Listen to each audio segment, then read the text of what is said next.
Hello दोस्तों, क्या हाल चाल है आप सभी के। मैं आशा करता हूँ बहुत बढ़िया हो, अच्छे से पढ़ाई कर रहे हो और ऐसे यूं ही आगे पढ़ाई करते रहोगे। तो आज मैं आपको एक टॉपिक शेयर करना चाहूँगा जो करंट अफेयर का बहुत महत्वपूर्ण मुद्दा है। टॉप मतलब मेन स्ट्रीम मीडिया में छाया हुआ है। वो है गुजरात का इन्वेस्टर समिट। इन्वेस्टर इसका जो मतलब कि ऑफिशियल नाम है वाइब्रेंट गुजरात ग्लोबल समिट है। वाइब्रेंट गुजरात ग्लोबल समिट, जिसका आयोजन किया गया गुजरात की राजधानी गांधीनगर में 10 जनवरी से लेकर 12 जनवरी तक।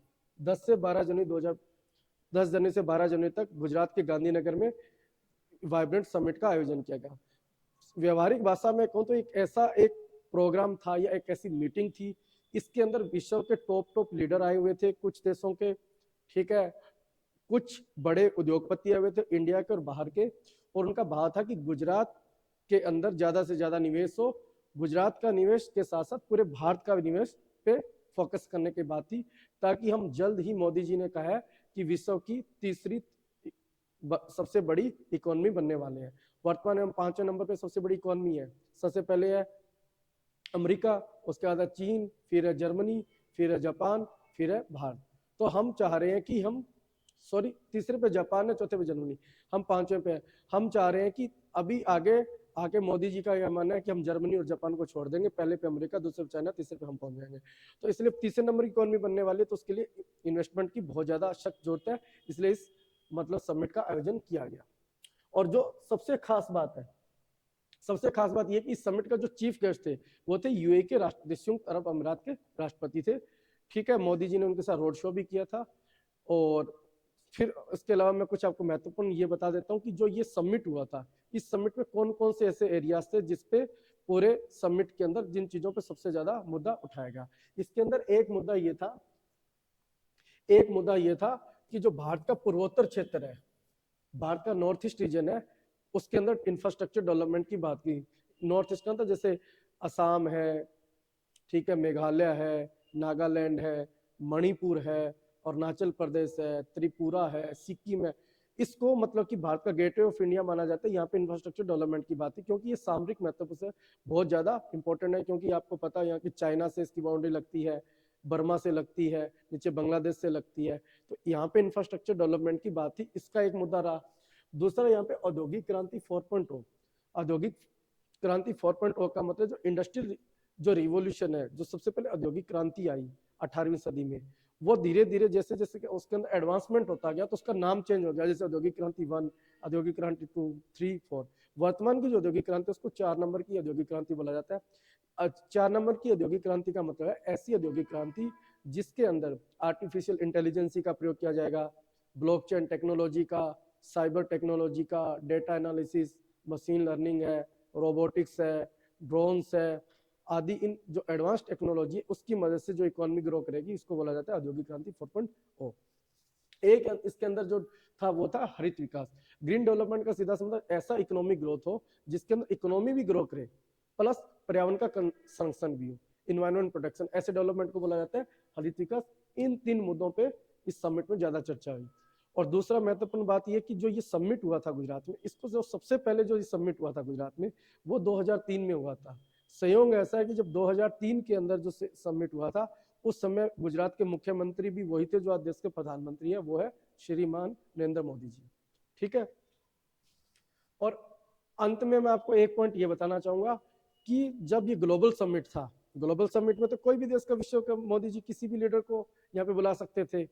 अमेरिका से बुला सकते थे, फ्रांस से बुला सकते थे, जर्मनी से बुला सकते थे, इटली से बुला सकते थे, ठीक है।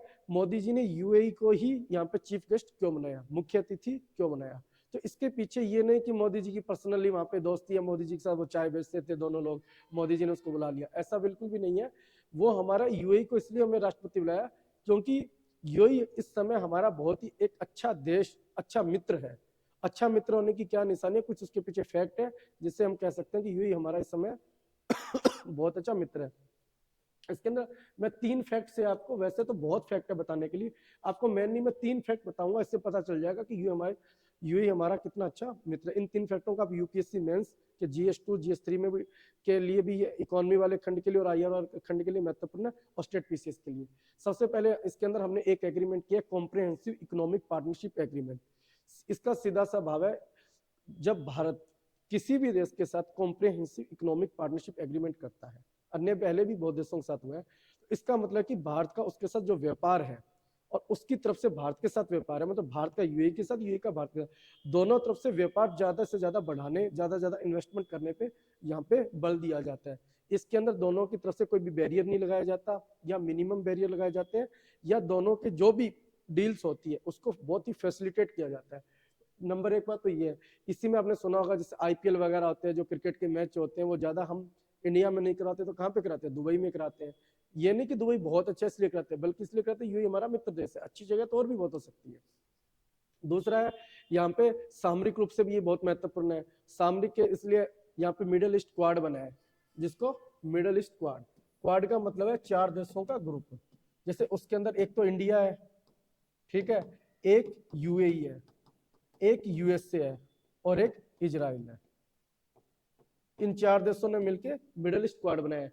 मिडिल ईस्ट क्वाड का मतलब ये सुरक्षा गठबंधन है।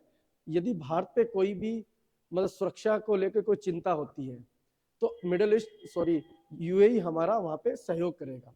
चाहे वो पाकिस्तान हमारे आतंकवाद को लेकर कुछ करे, या कोई कश्मीर मुद्दा उठता है तो यूएई हमारा क्या करता है? हमेशा समर्थन करता है। चाइना हमारी सीमा में अतिक्रमण करने की कोशिश करता है तो यूएई किसका सहयोग करता है? हमारा करता है।